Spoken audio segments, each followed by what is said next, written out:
ഇന്നത്തെ സ്പെഷ്യൽ ഉഴുന്നുവടയും സാമ്പാറുമാണേ. അതിനായിട്ട് ഉഴുന്ന് കുതിർത്തിയിട്ട് ഒരു 2-3 മണിക്കൂർ കുതിർത്തിയിട്ട് വെള്ളം വാർത്ത് വെച്ചിട്ട് ഞാൻ മിക്സിയിൽ അടിച്ചെടുക്കുകയാണ്. കുറച്ച് വെള്ളം ഒട്ടും ഒഴിക്കാതെ നമ്മൾക്ക് അടിച്ചെടുക്കണം കേട്ടോ. അതായത് നല്ല സോഫ്റ്റായിട്ട് അടിച്ചെടുക്കണം. അതിന് നമ്മൾക്ക് വേണമെങ്കിൽ ഒരു 2-3 തുള്ളി കുറച്ചൊരു സ്പൂണായിട്ട് ഇച്ചിരി വെള്ളം ഒഴിച്ച് കൊടുത്തൊന്ന് അടിച്ചെടുക്കാം. ഒത്തിരി വെള്ളമായാൽ ടെക്സ്ചർ പോകും. അതുകൊണ്ട് നമ്മൾക്ക് വേണമെങ്കിൽ മാത്രം ഒരു സ്പൂൺ വെള്ളം അല്ലെങ്കിൽ 2 സ്പൂൺ വെള്ളം ഒഴിച്ചിട്ട് നമുക്ക് അടിച്ചെടുക്കാം. ഞാൻ അടിച്ച് മാറ്റി ഒന്ന് റെസ്റ്റ് ചെയ്യാൻ വെച്ചേ. അതിൻ്റെ ഇടയ്ക്ക് നമുക്ക് സാമ്പാർ ഉണ്ടാക്കിയെടുക്കാം. പരിപ്പ് ഞാൻ വേവിച്ച് വെച്ചിട്ടുണ്ട്. അതിലേക്ക് നമ്മൾക്ക് മുരിങ്ങാക്കോല്, ക്യാരറ്റ്, തക്കാളി, വഴുതനങ്ങ, സവാള, ഇഞ്ചി, പച്ചമുളക് കൂടി നമുക്ക് ഇട്ട് കൊടുത്തൊന്ന് വേവിച്ചെടുക്കാം. നമുക്ക് എന്തൊക്കെ നമ്മുടെ കയ്യിൽ വെജിറ്റബിൾസ് ഉണ്ടോ അതെല്ലാം നമ്മൾക്ക് ഇട്ട് കൊടുത്തിട്ട് നമുക്ക് ഈ സാമ്പാർ ഉണ്ടാക്കിയെടുക്കാം. ഞാൻ ഇങ്ങനെ ചെറിയ കഷ്ണങ്ങളായിട്ട് അരിഞ്ഞാണ് ഇടുന്നത്. കുട്ടികൾ കഴിക്കത്തില്ല, അല്ലെങ്കിൽ കഷ്ണങ്ങളൊന്നും കഴിക്കില്ല. അപ്പോൾ ഇതിൽ കിടന്ന് നല്ലോണം വെന്ത് കഴിയുമ്പോൾ ഇതിൽ കൂടി മിക്സ് ആയിക്കോളും. അപ്പോൾ അവരത് കഴിച്ചോളും. നമുക്ക് കുറച്ച് കായപ്പൊടിയും കൂടി ഇതിലിട്ട് കൊടുത്ത് ആവശ്യത്തിന് ഉപ്പും കൂടി സാമ്പാർ പൊടിയും കൂടി ഇടണേ. സാമ്പാർ പൊടി ഒരു 1-1.5 സ്പൂൺ ഇട്ട് കൊടുത്തിട്ട് ഉപ്പ് പൊടി ഇട്ട് ആവശ്യത്തിന് വെള്ളവും ഒഴിച്ചിട്ട് നമുക്ക് ഇത് വേവിക്കാൻ വെക്കാം. ഇത് പെട്ടെന്ന് ഉണ്ടാക്കാൻ പറ്റുന്നൊരു സാമ്പാറാണ് കേട്ടോ. നമ്മുടെ കയ്യിൽ എത്ര വെജിറ്റബിൾസ് ഉണ്ടോ അത്രയും വെച്ചിട്ട് നമുക്ക് ഉണ്ടാക്കാം. ഇപ്പോൾ ഞാൻ ഇട്ട പോലെ തന്നെ ഇടണമെന്നില്ല. നിങ്ങളുടെ കയ്യിൽ എന്തൊക്കെയാണ് ഉള്ളത് അത് മാത്രം ഇട്ടിട്ട് നമുക്കിതുപോലെ സാമ്പാർ ഉണ്ടാക്കിയെടുക്കാവുന്നതാണ്. ഇതുപോലെ മിക്സ് ചെയ്തിട്ട് നമുക്ക് ഒരു വിസിൽ വരുന്നവരെ ഒന്ന് വേവിച്ചെടുക്കാം. സാമ്പാറിൻ്റെ കഷ്ണങ്ങളൊക്കെ വെന്തിട്ടുണ്ട്. ഇനി നമ്മൾക്ക് ഇതൊന്ന് താളിച്ചെടുക്കാം. അതിന് മുന്നായിട്ട് നമുക്ക് ഇതിലേക്ക് കുറച്ച് വാളംപുളിയുടെ വെള്ളം ഒഴിച്ച് കൊടുക്കാം. അത് നോക്കിയിട്ടൊന്ന് തിളപ്പിച്ചിട്ട് നമുക്കൊന്ന് മാറ്റി വയ്ക്കാം. അടുത്തതായിട്ട് നമുക്ക് ഇതൊന്ന് താളിച്ച് മാറ്റാം. അതിനായിട്ട് നമുക്ക് വെളിച്ചെണ്ണ ഒഴിച്ച് കൊടുക്കാം. അതിലേക്ക് കുറച്ച് ഉഴുന്നിട്ട് കൊടുക്കാം. ഇതൊക്കെ ഇടുമ്പോൾ സാമ്പാറിനൊരു പ്രത്യേക ടേസ്റ്റ് ആയിരിക്കും കേട്ടോ. ഉഴുന്ന്, പിന്നെ നമ്മൾക്ക് ഉലുവ 2, 3, 4, 5 ഉലുവ ഇട്ട് കൊടുക്കാം. അതൊന്ന് പൊട്ടുമ്പോഴേക്കും നമുക്ക് കടുകും വറ്റൽമുളകും കൂടി ഇട്ട് കൊടുക്കാം. കടുക് പൊട്ടി വരുമ്പോഴേക്കും നമുക്ക് ഒരു സവാളയുടെ പകുതി, കുറച്ച് കറിവേപ്പിലയും കൂടി ഇട്ട് കൊടുത്ത് ഒന്ന് വഴറ്റിയെടുക്കാം. അതിലേക്ക് നമുക്ക് കുറച്ച് കായപ്പൊടിയും കൂടി ഇട്ട് കൊടുക്കാം. നേരത്തെ നമ്മൾ കുറച്ച് കായപ്പൊടി ഇട്ടിട്ടുണ്ട് സാമ്പാർ കഷ്ണങ്ങൾ വേവിച്ചപ്പോൾ. അപ്പോൾ നമുക്ക് നോക്കിയിട്ട് ഒരു ഇത്തിരിയും കൂടി ഇട്ട് കൊടുക്കാം. പിന്നെ ഞാൻ കുറച്ച് മുളക് പൊടിയും കൂടി ഇടുന്നുണ്ട്. കാശ്മീരി ചില്ലിയാണ് കേട്ടോ ഇത്. അപ്പോൾ അതുകൊണ്ട് അധികം എരിവുണ്ടാവില്ല. കുറച്ച് കളർ കിട്ടാൻ വേണ്ടിയിട്ടാണ് സാമ്പാറിന്.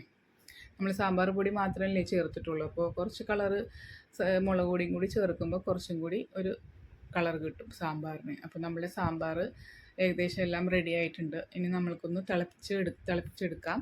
ഇനി ലാസ്റ്റായിട്ട് നമുക്ക് കുറച്ച് മല്ലിയില, നിങ്ങൾക്ക് മല്ലിയിലയുടെ ടേസ്റ്റ് ഇഷ്ടമാണെങ്കിൽ സാമ്പാറിലേക്ക് ഇട്ട് കൊടുക്കാം. നല്ല ടേസ്റ്റാണ് മല്ലിയില ഇട്ടാൽ. ഒരു പ്രത്യേകതരം ടേസ്റ്റ് ആയിരിക്കും സാമ്പാറിന്. അപ്പോൾ എനിക്ക് ഇഷ്ടമായതുകൊണ്ട് ഞാൻ മല്ലിയില ഇട്ട് കൊടുത്തിട്ടുണ്ട്. ഇനി നമ്മൾക്ക് ഇത് റെഡി ആയിട്ടുണ്ട്. എല്ലാ കഷ്ണങ്ങളൊക്കെ വെന്ത് നല്ലതുപോലെ ആയിട്ടുണ്ട്. ഒത്തിരി ചെറിയ കഷ്ണങ്ങളായി ഇട്ടേക്കുന്നതുകൊണ്ട് എല്ലാം വെന്തുടഞ്ഞ് ചാറിലൂടെ ചേർന്നിട്ടുണ്ട്. അപ്പോൾ സാമ്പാർ റെഡിയായി. നമ്മൾക്ക് വടയ്ക്കുള്ള പ്രിപ്പറേഷൻ ചെയ്യാം. അതിന് വേണ്ടിയിട്ട് നമ്മൾ നേരത്തെ അടിച്ചു വെച്ചിട്ടുണ്ടല്ലോ കുറച്ച് റെസ്റ്റ് ചെയ്യാൻ വേണ്ടി. അപ്പോൾ ആ മാവൊന്ന് പുളിച്ച് പൊങ്ങിയിട്ടുണ്ട്.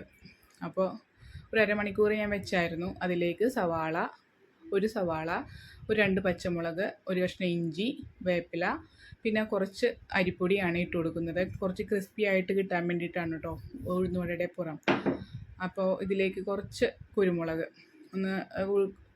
വട ഒന്ന് കടിക്കുമ്പോൾ അതിലേക്കൊന്ന് കടിക്കാൻ കിട്ടാൻ വേണ്ടിയിട്ടാണ്. പിന്നെ ആവശ്യത്തിന് ഉപ്പ്. ഞാനിതിൽ കുറച്ചാണ് ഇട്ടത്. പിന്നീട് എനിക്ക് നോക്കിയപ്പോൾ കുറച്ചും കൂടി വേണ്ടി വന്നു കേട്ടോ. ഞാൻ കുറച്ചും കൂടി ഇട്ടായിരുന്നു. ലാസ്റ്റ് ഇട്ടത് സോഡാപ്പൊടിയാണ്.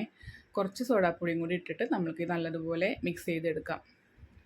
ഇത് ഒത്തിരി നേരം മിക്സ് ചെയ്തിട്ട് ഒത്തിരി നേരം വെക്കരുത് കേട്ടോ. ഒരു 5 മിനിറ്റ് അങ്ങനെ കുഴച്ച് വെച്ചിട്ട് നമുക്ക് അപ്പോൾ തന്നെ ഉണ്ടാക്കാം. കാരണം സവാള ഇട്ടേക്കുന്നതുകൊണ്ട് അതിലുള്ള വെള്ളം ഇറങ്ങും. അതുകൊണ്ട് കുറച്ച് ലൂസായി പോകും. അപ്പോൾ നമ്മൾ സവാള ഇട്ട ശേഷം ഒത്തിരി നേരം വെക്കരുത്. ഇനി നമ്മൾക്ക് ചൂടായ എണ്ണയിലേക്ക് ഇങ്ങനെ മാവ് കൈ കുറച്ച് വെള്ളത്തിൽ നനച്ചിട്ട് ഇങ്ങനെ റോളാക്കി എടുത്ത് ഉള്ളിലൊരു ഹോളിട്ടിട്ട് ഇങ്ങനെ നമുക്ക് ഉണ്ടാക്കിയെടുക്കാം. അത്ര ഷേപ്പൊന്നും ആയിട്ടില്ല കേട്ടോ. എന്താണെന്നറിയില്ല, സാധാരണ നല്ലതുപോലെ ആവുന്നതാണ്. ഇപ്പോൾ വീഡിയോ എടുക്കുന്നത് കൊണ്ടാണോ എന്നറിയില്ല, കുറച്ച് അങ്ങോട്ട് ശരിയാവുന്നില്ല. എന്നാലും കുഴപ്പമില്ല, നല്ല ടേസ്റ്റാണ്. നമ്മൾക്ക് ഷേപ്പിലല്ലോ ടേസ്റ്റിലല്ലേ കാര്യം. ഞാനിത് ഇതിൽ വെള്ളം കയ്യിൽ മുക്കിയില്ല, അതുകൊണ്ട് കയ്യിലൊക്കെ ഒട്ടിപ്പിടിച്ചു. അപ്പോൾ കുറച്ച് വെള്ളം മുക്കിയിട്ട് വേണം മാവ് എടുക്കാൻ വേണ്ടിയിട്ട്. അപ്പോൾ നമ്മളുടെ ഒരു സൈഡ്, വടയുടെ ഒരു സൈഡ് മൊരിഞ്ഞ് വരുന്നുണ്ട്. നമുക്ക് അപ്പുറ സൈഡിലേക്ക് മറിച്ചിടാം. അപ്പോൾ ഒത്തിരി തീ വെക്കരുത് കേട്ടോ. ഒരു മീഡിയം ടു ലോ ഫ്ലെയിമിലാക്കിയിട്ട് വെക്കണം. കാരണം ഒത്തിരി ഫ്ലെയിം വെച്ചാൽ നമ്മളുടെ വടയുടെ പുറം മാത്രം മൊരിഞ്ഞ് കിട്ടും, അകം മൊരിയുകയില്ല. അപ്പോൾ ഇതുപോലെ നമുക്ക് ചെറിയ തീയിൽ വെച്ചിട്ട് മറിച്ച് തിരിച്ചു വിട്ട് നമുക്ക് മൊരിയിച്ചെടുക്കാം. കുറച്ച് കഴിയുമ്പോഴേക്കും നമ്മുടെ വടയുടെ പുറമേയൊക്കെ ഒരു ഗോൾഡൻ ബ്രൗൺ കളറ് വന്നിട്ടുണ്ട്, ഇപ്പം തന്നെ വന്നിട്ടുണ്ട്. അപ്പോൾ നമ്മൾക്ക് ഏകദേശം ആയിട്ടുണ്ട് എടുക്കാൻ. ഇനി നമ്മൾക്ക് ഇതിലേക്ക് ഇപ്പോൾ ഇതുപോലെ ഒരുവിധമൊക്കെ ആയിട്ടുണ്ട്. നമുക്കിനി അത് കോരിയെടുക്കാം. റെഡി ആയിട്ടുണ്ട്. നല്ല സ്മെല്ലൊക്കെ വരുന്നുണ്ട് കേട്ടോ വറുത്തെടുക്കുമ്പോൾ തന്നെ. ഇതിൽ നമ്മൾ സവാളയും ഇഞ്ചിയും പച്ചമുളകും അതൊക്കെ കൂടി ഇങ്ങനെ മുരിഞ്ഞ്, വേപ്പിലയൊക്കെ കൂടി ഇങ്ങനെ മുരിഞ്ഞ് വരുന്ന ഒരു പ്രത്യേക മണം വരുന്നുണ്ട്. അത് വളരെ ടേസ്റ്റുമാണ് കേട്ടോ. ഇതിൻ്റെ പുറം നല്ല ക്രിസ്പിയാണ്.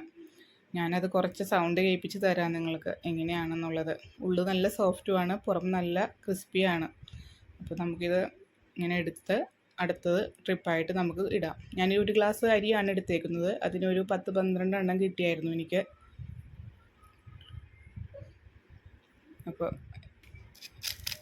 ഇത് കണ്ടോ, നല്ല സൗണ്ടൊക്കെ വരുന്നുണ്ട്. പുറം നല്ല ക്രിസ്പിയാണ്, അകം നല്ല സോഫ്റ്റുമാണ്, നല്ല മൊരിഞ്ഞ് കിട്ടിയിട്ടുണ്ട് നമുക്ക്. അപ്പോൾ എല്ലാവരും ഒന്ന് ട്രൈ ചെയ്ത് നോക്കണം. നല്ല ടേസ്റ്റാണ്. കുട്ടികൾക്കായാലും വലിയ ആൾക്കാർക്കായാലും നല്ലതുപോലെ ഇഷ്ടപ്പെടും. അപ്പോൾ വൈകുന്നേരങ്ങളിലേക്കൊന്ന് നമുക്ക് ട്രൈ ചെയ്യാവുന്നതാണ്. ഇതിൻ്റെ കൂടെ ചെയ്തിരിക്കുന്ന ചട്നി ഞാൻ നേരത്തെ മസാല ദോശയുടെ റെസിപ്പിയിൽ ചെയ്തിട്ടുള്ളതാണ്, അതുകൊണ്ടാണ് ഇതിൽ കാണിക്കാത്തത്. അപ്പോൾ എല്ലാവരും സബ്സ്ക്രൈബ് ചെയ്ത് സപ്പോർട്ട് ചെയ്യണേ. അടുത്ത വീഡിയോയുമായി കാണാം.